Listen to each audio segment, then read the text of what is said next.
Well, hi, everyone, and welcome to another episode of the Auto Repair Marketing Podcast. I'm your host, Brian Walker, and my guest today is Zeb Beard from Strokers Diesel. And we're primarily going to be talking about the idea of sponsoring a professional fisherman, which is something that Zeb is doing for marketing his shop. But if you know Zeb, you know we're going to talk about some other things as well that are probably going to get pretty interesting in the way that he kind of I don't know. Like the rules don't apply to Zeb. He gets by with things that nobody else can get by with, and it's going to be a really interesting discussion. So before we get too far in, though, let's take a second to thank our sponsors. ShopBoss is software built by shop owners for shop owners. ShopBoss offers real solutions backed by real experience. Simply put, it's shop management software that works your way.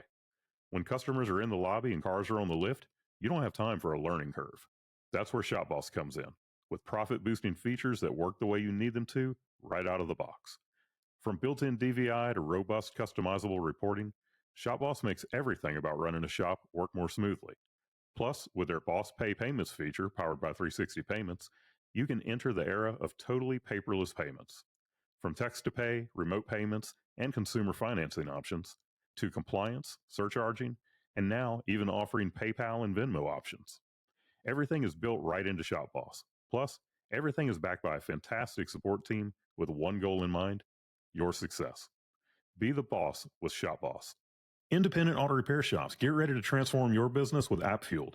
It's time for your professional auto service shop to have its own customer loyalty app. AppFueled will build an app that launches a custom loyalty program for your shop in 30 days or less, fully integrated with your point of sale system. Bring Fortune 500 level customer retention strategies to your business without the Fortune 500 budget. Many shops are enjoying the benefits.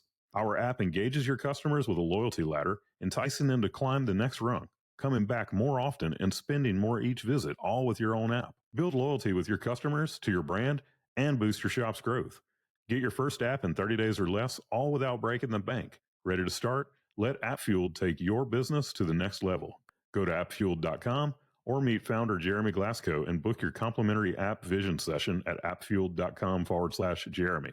That's AppFueled.com/Jeremy. Well, hey, Zeb, how's it going? All right.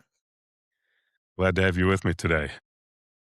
Wanted to talk to you about this idea of sponsoring a professional fisherman, which is something that you just recently started doing, right? That's right. So tell me a little bit about that. What made you decide to do that? Well, it's kind of a thing of mine. When I was a kid, I wanted to be a professional fisherman, and I'm okay at fishing, but I'm not good enough to do it on a professional level. And so you'd see these guys with all these names and stuff on their jerseys, and I thought, man, that would be cool to someday have my business large enough to do something like that. So over the last couple of years, it's really been on my mind pretty hard. So I started studying these guys and studying them pretty close and trying to find one that I could afford, yet was good enough to get some good exposure with. And I just kind of wanted to be a part of professional fishing. So this is a way I can do it without the pressure of trying to be a professional fisherman myself. I can spectate and get to be a part of the team and everything, but I don't have to do any of the work. So that's one of the reasons I did it. And the guy So that I when you found, oh, go ahead. no, go ahead. The guy that I ended up going with, he's very unique in that he doesn't have any legs and he doesn't have much in the way of arms. And I Hmm. didn't choose him because of that. I chose him because I think he in 2024, I think he did 260 tournaments that year. So he's on the Wow. road constantly, and he goes all over the nation. But he does a lot in Arkansas too, because he's an Arkansas uh, native. He's born and raised in Arkansas, so it's good exposure for my company in Arkansas and over the entire United States. So when you did it, was it just because of the passion that you have for fishing, or was it something that you expect to get a return out of? Like, what was the purpose behind it? Well, like I said, I wanted to be a part of professional fishing, and I don't expect this to bring. I don't expect like to have 10 vehicles pull up that need me to work on 'em from this, from sponsoring this guy. I don't expect 10 cars to roll up the day after he wins a tournament. I'm not looking for that. I just want to get as much exposure as I can. And it gives me something interesting to talk about on all my socials. So Yeah. anything like that you can do. Me and the guy work together and we promote each other. I promote him just as much as he promotes me. A lot of times on sponsorship deals, the companies will get into it for the wrong reasons. They'll think, well, the team or the person that I'm sponsoring does all the work as far as putting out the word and giving the exposure. But when you sponsor someone like this, it gives you a good talking point as far as being the one doing the sponsor. So every time he enters a tournament, I get to talk about that. If he does good, I get to talk about that. Um, a lot of that kind of stuff, and it gives me content. I can repost and share his content, and we can make content together and work together with it. Well, I imagine it still really hits your target audience a lot too. Yes, it Being a does. diesel shop, most of the guys are pulling those boats with the kind of trucks you're working on. Of course, you're working on everything up to 18 wheelers, but definitely the right target audience. Oh yeah, the pro fisherman televised pro fishing is exactly my target audience. That's exactly who I want to market to. Most of the time, it's older guys. It's just some younger ones too, but a lot of the guys are middle aged and settled down, and they like to fish. And like you said, they all have trucks. They're usually married, so their wife has an SUV or a car or something, and they probably have kids that have cars. So yeah, it's right up my alley as far as my target demographic. So, what does the sponsorship look like? Does he have like his boat wrapped with their Yes, logo I'm around on the there. bottom? I'm not the title sponsor. I didn't quite go full in on being the biggest sponsor, but I'm right up there. So I get my name on his truck and on his boat and on his jersey. And that's another unique thing about fishing, sponsoring a professional bass fisherman is these tournaments typically last 3 full days, 3 8-hour days. So and they have my name will be on the back of his jersey. So, and they put cameras in the boats a lot of times, and the fisherman himself will have his own cameras, and then the league that he's fishing for puts cameras in the boat, and some of that stuff makes you never know with the tournament series if they really grow. It might be on ESPN or Fox or something like that, and you get 8 hours a day for 3 straight days. So So, it's a lot of exposure. And his truck is traveling on the road all the time, so I get exposure there. And then good thing about Hunter, he doesn't have arms and legs, so everybody knows him where he goes. mhm, He's gonna stand out from the rest of the crowd. yeah. So he was a no-brainer. So, have you even tried? Or, well, I guess first, how long have you been doing this? Well, I just started. I guess you could say you do it for a year, but Mhm. you pay by quarters. I pay him every quarter. We sign a contract for a year and then I pay him every quarter. So we just got started and the main series that he fishes hadn't started yet. So I really haven't got much exposure from personally from being on his person or on his truck yet, but we've already started sharing. We made a little video showing him the phone call when we called each other and made the deal. And then we shook hands. We made a little video for that. And so we got some publicity out of that. And we're already seeing both sides. His socials are growing because of me. My socials are growing because of him. So it's working already, even though it hasn't started. Yeah. So you're already seeing an ROI. Yes. Uh-huh. Yeah. Okay. That's really And awesome. everybody that comes in the shop, a lot of the people, they wanna talk about it. They come in and if I happen to be I don't go in the reception area too much, but if I see one of my customers in there, they automatically call me over there and wanna talk about it. So it's generating a good buzz. Mhm. Now, have you done anything like this in the past for brand building? Yeah, I do a lot of unique things like that. I love brand building. It's my favorite thing to do, and I've talked about this before. I started wanting to build a brand when I was a kid, probably 7, 8, 10 years old. I started wanting to build a brand even before I wanted to build a shop. I wanted some sort of brand. I didn't know what it was gonna be, but I started working on it in my head then. So I'm always looking for unique things. One time I sponsored a band, a Mhm. rock and roll band. We were going down to the Keys a whole lot at that time, and we made friends with this band that was down there. And every time we would go, we would try to coordinate our trips so we would be down there when they were down there playing.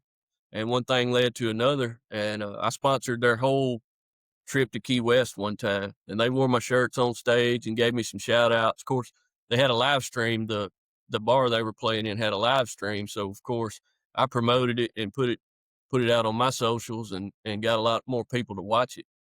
So it was kind of cool. I ain't like I said, I'm not gonna say that it brought in a ton of business, but it gave me good exposure. It gave me something to talk about.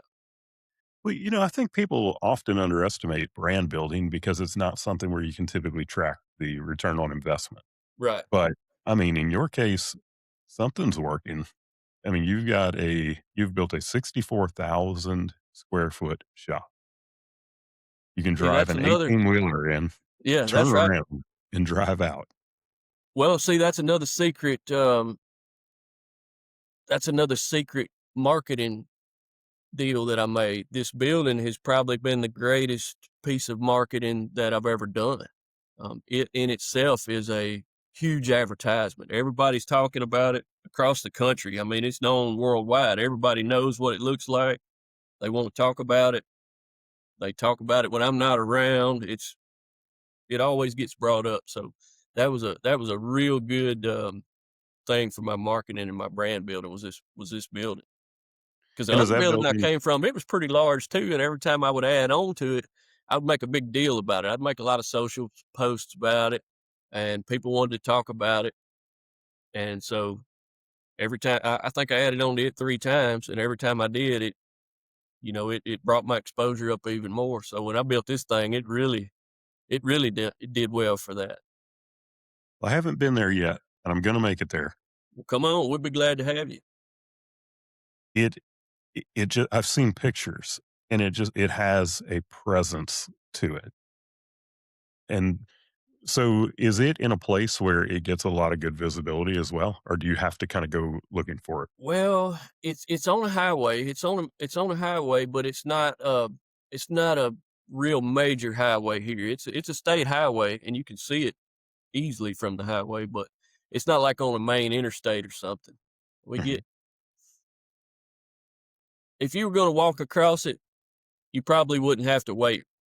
Would be the best description of how much traffic Yeah, it is on it. It's just a 2-lane road, but it's pretty close to town, and it's probably one of the biggest cities in Southeast Arkansas. So yeah. it's in a So good it's in a good place. if you live in that area, you've seen the building.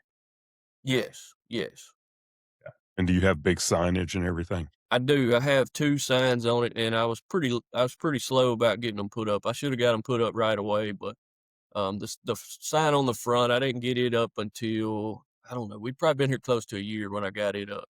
And I had signage hanging on the fence and that kind of stuff, but nothing really popped until I got the actual real signs hung up in there. Let's see, I'm trying to think of what the dimensions are. I think they're 8 foot tall and 20 feet long. So Yeah. they're pretty big. They still look small on the building, but they're big signs.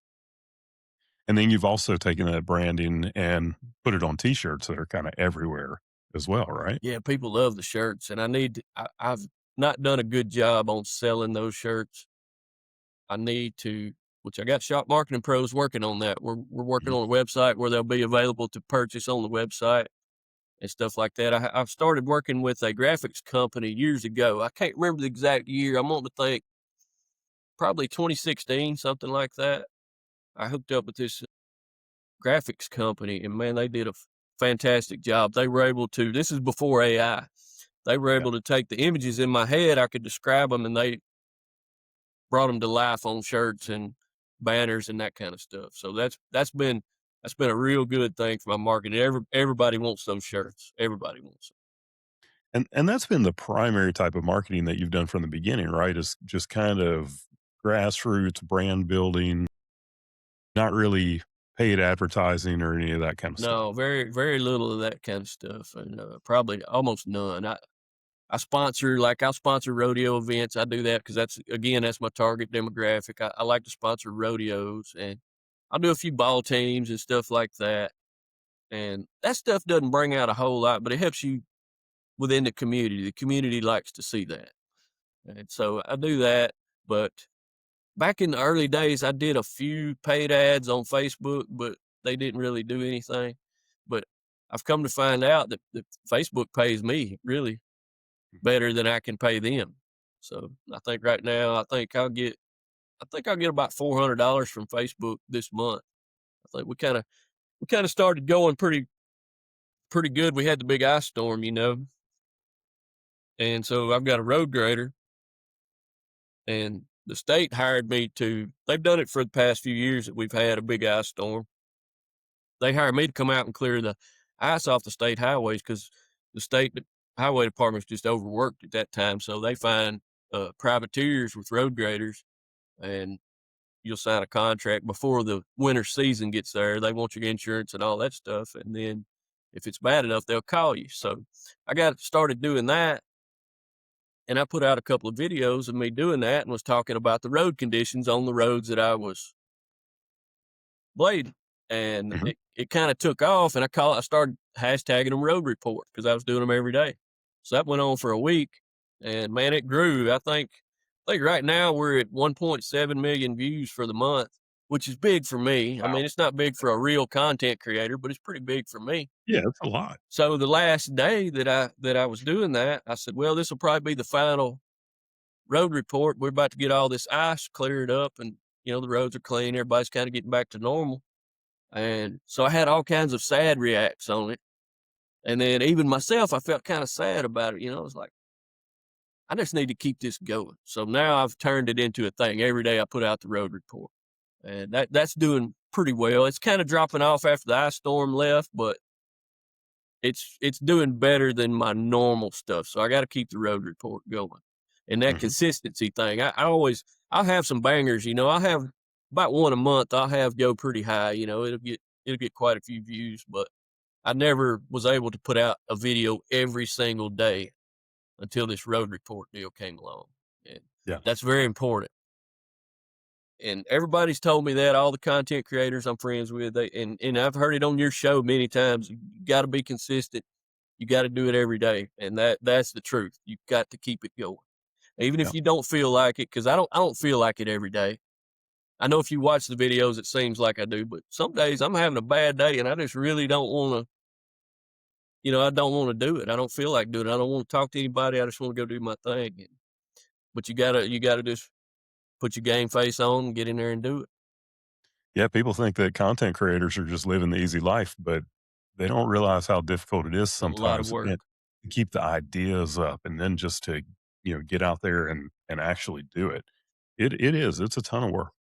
Now, when it comes to branding, one of the things that I like to talk about, and I'll use Harley Davidson as the example because people often think that branding is about the logo and the colors and all of that, and that's part of it. But there's so much more to branding than that. Like if we use Harley Davidson as the example, it's the sound of that motorcycle. It's the vibration. It's the feeling that it gives that attorney who is all stuffy wearing a suit all week long and on the weekend gets to throw on, a t-shirt and some leather and go hit the road and act like a completely different person. It's Your brand is about the way that it makes a person feel and everything. And that's a huge part of your brand also. I talked in the very beginning of this episode about how Zeb gets away with things that most people just can't do. And uh, I listened to you on another podcast really talking about it, and I was like, how in the world does he pull that off? But I watch it in real life. Just like somebody recently made a comment about Susie, and you just put it out there on the company page. Tell us a little bit about the the way that you do this. Well, I've been in business since 2005. really before that, because we all get started. We work on side jobs. We may go to work 8 to 5 somewhere, and then in the automotive business, we always have side work, nights and weekends. People bring us vehicles. So I was in business before that too, before my actual shop opened. So I was pretty rough then too. I didn't, um, I wasn't just the nice guy 100% of the time, but when I went in business, I was kind of trying to think of the word. I was kind of meek and mild at first, and I found that I was getting run over by customers and they were pushing me around, and I got tired of it. And I would say probably it was a good while. Probably in 2013, I had the worst customer I've ever had. He pushed me over the edge. I said, "I'm stopping this. I'm stopping this right now." I said, "No more. No customers ever are going to push me around. I'm not going to be afraid of anybody. I'm going to say what I want to say. I'm going to do what I want to do." Because how many times in your life, when you go through a situation, when you get done, you go, "I wish I'd have said this," or "I wish I'd have done this." Happens Yeah, all the time. Well, I all the vowed time. right then. Vowed right then in my life. I said, "I'm gonna. I know it's still gonna happen, but I'm gonna cut that to a minimum. I don't ever want to get through the situation and say, 'Man, I should have done this or I should have done that.'" So that's the way I started doing things, and the people loved it. It went the opposite of what you would think. You'd think, "Well, man, that's if I do something, if I say that or if I do that, it's gonna backfire and I'm gonna lose customers and the people are not gonna like it." But it hasn't worked that way for me. I may lose a few. I may get a few that don't want to come in here because they're scared, of how how I'm gonna treat them. But they don't realize that that's only in certain situations. I'm gonna treat you the same way that you treat me, and the customers that figure that out, they love me. They're super loyal. They take up for me. They got my back always. And the ones that runs off, I probably didn't want them anyway. They're probably gonna be too tough to work with. So Yeah. I've learned that just the more I put myself out there and let my true self come out, the the better the public likes the part of the public that I want to do business with, I should say. When it takes a lot of the pressure off as well, and keeps you from setting unrealistic expectations when you don't give promise times on vehicles. No, because I don't want to make a promise I can't keep. And a lot of the stuff we do is complex problems or a big problem. It's an engine problem or something like that. It's not. We don't do a whole lot of small work that can be done in a few minutes. But Yeah. the way our process is, our intake process, we're going to do a full inspection over the whole vehicle, and then we gotta do the estimate, and then we got to do the full diagnostics on it, no matter what it is. Even if it's a just a check engine light and the vehicle's running fine, we're going to do all that stuff. So that takes a full day, and then we have to do the estimate, and that usually takes to get the estimate right. It takes a half a day by the time you get all the parts together and then the parts list together and then all the prices and all that. By the time it goes through the office, it's another 4 hours. So I don't give any promise time. And then you're always going to run it when you get the job. You're always going to run into something. It's going to be a problem with the new parts, or they're going to be the wrong parts, or you overlook something, because you always do. You can't know everything you got to do until you get in there to it. So I don't set a promise time because I know I can't keep it. And we don't run Yeah. a whole lot of employees. So if I don't even run a schedule, it just, when they pull up out there, they come in, they go through the process, and however they come in is how they go roll through the process. So you bring it and drop it off, and we'll call you when we get our estimate figured. Well, and that's gotta add a lot to the quality of work also Well, it when does. people are not being rushed to meet a promise time that was made, and, something happened that made it get behind, and now you're still trying to meet that promise time. And then it's gotta be good also for employee retention when they're not constantly just getting hammered on about, "This has gotta be done, this has gotta be done." Exactly. So it might seem a little bit harsh when you first think about it, but when it comes down to it, you're actually doing the client a favor. That's right. And they don't have to bring it back usually. I mean, I'm not gonna say everybody's got comebacks, but we do everything we can to cut comebacks to a minimum. I drive the vehicles quite a bit. I may drive them 5 or 6 times, 10 miles at a time, even for something minor. If I don't feel 100% confident that that vehicle is gonna leave and not come back for the same problem, I just don't let it leave. It stays till I feel 100% confident. Yeah. Now, one of the things we didn't talk about was your house is inside of your shop. Yeah, that's right. How do you like that? Oh, I love it. Me and Susie both love it because 'cause we've Mhm. had it both ways. We've had it, um, at the old shop, we were when I first opened it, we were 20 miles away. We lived 20 miles away. So it was a chore every day to get up, get your stuff together, go to the shop. Then when you get done, you got to come home. And a lot of times I like to work after hours. So, about 5:30, 6 o'clock in the afternoon, your stomach goes to ground. You're ready to eat supper. So I knew Susie had a good hot supper cooked at home. Well, by the time I'd get home and eat supper, it was just too late to go back. So then we moved 5 miles from the shop, and I thought, well, this will be the solution right here. So we bought a place and moved 5 miles from the shop, and it was better, but it was still you had to go we went back and forth all the time, and then around the place, I was always needing some tools or something. Everything I needed was at the shop. I'd have to go back even on my days off, I was going back and forth to the shop. So at the old place, we ended up building an apartment there, at the old place the last time we added on, and so I was like, "This is the way to go." So I got to where I wanted to stay in the apartment instead of going home to my actual home. And so when I drew up the concept for this place, I said, "We're gonna live there." And that's what we do. We did the same thing pre-COVID. We had an office building in downtown Hammond, Louisiana, and there was a big space we weren't using. We built an apartment in it, and Kim and I and Peyton, we lived there. We were right in the middle of downtown, which I mean, downtown Hammond's not much of a downtown, Yeah. but it was still, just a really cool thing. And I mean, for the last 8 years, I've lived where I work where I live, and it's really nice. And like you say, you kind of have to draw boundaries to keep from working all the time, but at the same time, it's really nice to be able to I mean, like, if you wanna go out in the shop at 9 o'clock at night and finish something that you can't get off your mind, you can do it. Same thing with me. If I wanna come out to my office and work on lately it's been lighting in the podcast studio, I can do that. I'm right here. And the the quality of life that adds of being right there and not having to commute, man, that's nice. Oh yeah, I love it. There's so many advantages, way more than the disadvantages. Some customers will push you a little bit on the boundaries, but most of them have respected my boundaries pretty good.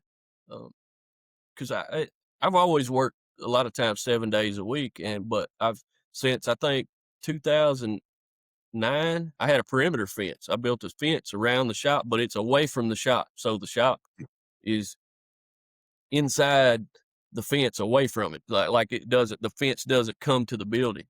So they can pull up out there at that fence. If I'm in there working, they can pull up out there at that fence and scream and holler and call on the phone all they want to, but as long as if they don't come over that fence, there's nothing they can do, you know? Yeah. But most of them are pretty understanding. Even though if they know if I'm here, they know if I don't answer the phone, leave him alone, don't bother. Well, I love the way you do things. And, we were commenting on a post of mine on Facebook yesterday. And I said, man, I'd love to be able to just kind of put it out there the way that you do. You're inspiring me to be that person. Like when I'm face to face with somebody, I'll say exactly what's on my mind. But when it comes to the whole public, putting it out on social media and all that, I'm always real careful about it. What are people going to think? And I don't know. You're inspiring me to maybe get a little bit more edgy. Yeah, well, that's something I've threw out the window. I don't if I want to put it out there, and people will tell you this. It's met me. A lot of people say, "Oh, he's just an internet tough guy." But no, if you meet me somewhere, I'm exactly the same in both Mhm. places. Um, On the internet is my true self. That's really my true self. Um, I'd be more reserved probably in person than I would be on the internet, but I still it's not much of a difference. It's just a slight difference, I should Yeah. say. But the Well, people accept it pretty well. It usually it will win more hearts and minds than it'll lose. I can tell you that way. yeah.